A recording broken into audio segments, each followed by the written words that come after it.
पेड़ की सीख। एक छोटे से गांव में सुमन नाम की एक लड़की रहती थी। सुमन बहुत चंचल और जिज्ञासु थी।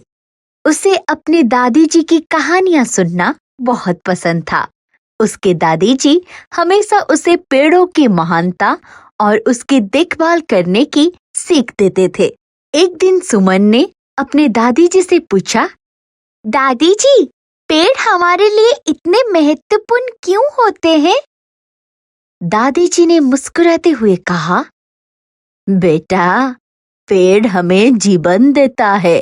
वो हमें ऑक्सीजन, फल, छाया और लकड़ी देते हैं। इसके अलावा पेड़ हमें धैर्य और दया की सीख भी देते हैं।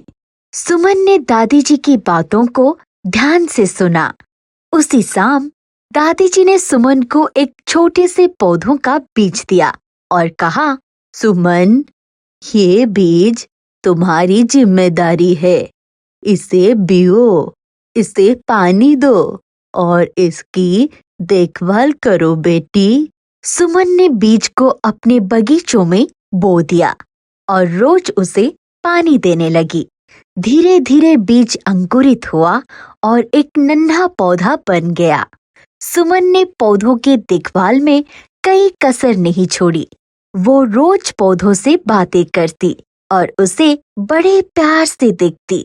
कुछ महीनों बाद वो नन्हा पौधा एक छोटे से पेड़ में बदल गया। सुमन ने देखा कि उसके पेड़ पर छोटे छोटे फूल भी आ गए हैं। उसने खुश होकर दादी जी को ये खुशखबरी दी। दादी जी ने सुमन को गले लगाया और कहा, देखा बेटा, तुम्हारी मेहनत और देखभाल का फल ही ये पेड़ है।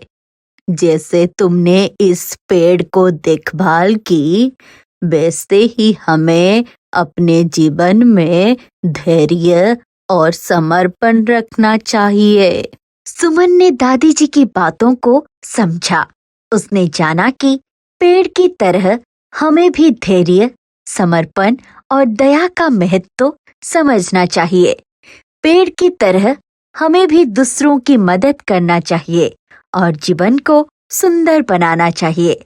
इस कहानी से सुमन ने यह सीखा कि पेड़ सिर्फ पर्यावरण के लिए नहीं, हमारे जीवन के लिए भी बहुत महत्वपूर्ण होते हैं। उन्होंने हमें धैर्य, समर्पण और दया की सीख दी और इस तरह सुमन ने अपनी दादी जी की सीख को अपने जीवन में उतारा और गांव के बाकी बच्चों को भी पेड़ों को देखभाल करने की प्रेरणा दी।